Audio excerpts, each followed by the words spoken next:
The length of a rectangular hall is, okay, ಏನ್ ಹೇಳ್ತಾರೆ, the length of a rectangular hall is 5 meter more than its breadth. Okay, yes. So ಒಂದು rectangular hall ಇದೆ, ಇದು length ಆದ್ರೆ ಇದು breadth ಆಯ್ತು. ಏನ್ ಹೇಳ್ತಾ ಇದ್ದಾರೆ, ಲೆಂತ್ ಅನ್ನೋದು ಬ್ರೆಡ್ ಗಿಂತ 5 ಮೀಟರ್ ಜಾಸ್ತಿ ಇದೆ. The area of the hall is 750 metre square. Then what is the length of the hall? ಅಂದ್ರೆ ಆಯತಾಕಾರದ ಕೊಠಡಿಯ ಉದ್ದ ಅದ್ರ ಅಗಲಕ್ಕಿಂತ 5 ಮೀಟರ್ ಜಾಸ್ತಿ ಇದೆ. ಯಾವ್ದು ಜಾಸ್ತಿ ಇದೆ? ಲೆಂತ್ ಜಾಸ್ತಿ ಇದೆ. ಕರೆಕ್ಟ್ ಅಲ್ವಾ? So what is given here?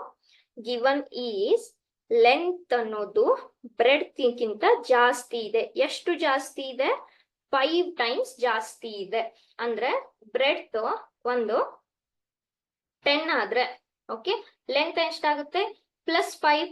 Correct. So that is 10 + 5 metre ಜಾಸ್ತಿ ಇದೆ. ನಿಮ್ ಹತ್ರ ಒಂದು ವೈರ್ ಇದ್ರೆ, ಒಂದು 10 ಮೀಟರ್ ವೈರ್ ಇದ್ರೆ, ನಾನು ಮತ್ತೊಂದು ವೈರ್ ಕೊಟ್ಟು ಅದಕ್ಕಿಂತ ಇದೊಂದು 5 ಮೀಟರ್ ಜಾಸ್ತಿ ಇದೆ ಅಂತ ಹೇಳಿದ್ರೆ ಏನ್ ಮಾಡ್ತೀರಾ ನೀವು? 10 + 5 ಮಾಡ್ತೀರಾ. ಕರೆಕ್ಟ್ ಅಲ್ವಾ?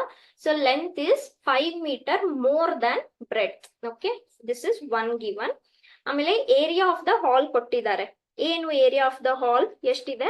750 ಮೀಟರ್ ಸ್ಕ್ವೇರ್. ಕರೆಕ್ಟ್. ಆದ್ರೆ ನಮ್ಗೆ ಏರಿಯಾ ಅಂದ್ರೆ ಗೊತ್ತು, ಏನು area of rectangle? Length into breadth. Correct. So ಇದನ್ನ ಯೂಸ್ ಮಾಡ್ಕೊಂಡು ಲೆಂತ್ ಫೈಂಡ್ ಮಾಡಿ ಅಂತ ಹೇಳ್ತಾರೆ. ಓಕೆ, ಸೊ ನೀವು ಈಗ ಇದನ್ನ ಈಕ್ವೇಶನ್ 1 ಅಂತ ಅನ್ಕೊಳ್ಳಿ. ಇದನ್ನ ಎಲ್ ಅಂತಾನೆ ನೀವು ಬರ್ಕೋಬಹುದು. ಇಲ್ಲ ಮ್ಯಾಮ್ ನಾವು ಬಿ ಗೆ ಬರಿತೀವಿ ಅಂದ್ರೆ ಈಕ್ವೇಶನ್ 1 ಇಂದ ಬಿ ಹೇಗ್ ಬರಿಬಹುದು? L-5. Okay, whichever you want.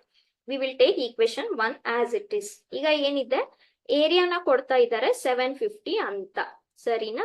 Okay, so equation 1 ಇಂದ ಎಲ್ ವ್ಯಾಲ್ಯೂ ಎಷ್ಟಾಗ್ತಾ ಇದೆ? ಬಿ +5 ಅಂತ ಆಗ್ತಾ ಇದೆ.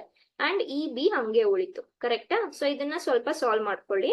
ಬಿ ಇಂಟು ಬಿ ಬಿ² ಆಯ್ತು, +5 ಇಂಟು ಬಿ 5 ಆಯ್ತು. ಈಗ 750ನ LHS ಗೆ ತಗೊಂಡ್ ಬಂದ್ರೆ -750 ಆಯ್ತು. ಹೌದಾ? ಸೊ ಈಗ ನೀವು ನೋಡ್ಬೋದು, ಇದು ನಮ್ಗೆ ಒಂದು ಕ್ವಾಡ್ರಾಟಿಕ್ ಈಕ್ವೇಶನ್ ಸಿಗ್ತಾ ಇದೆ. ಕರೆಕ್ಟ್ ಅಲ್ವಾ? So you can find this roots. Okay, so ಇವಾಗ ನೀವ್ ಏನ್ ಮಾಡ್ಬೇಕು? 750ನ 5 ಬರೋ ತರ ಸ್ಪ್ಲಿಟ್ ಮಾಡಬೇಕು. ಓಕೆ, ಸೊ ನಾನಿನಾಗ 2 ಇಂದ ಸ್ಟಾರ್ಟ್ ಮಾಡ್ಕೊಂಡ್ರೆ,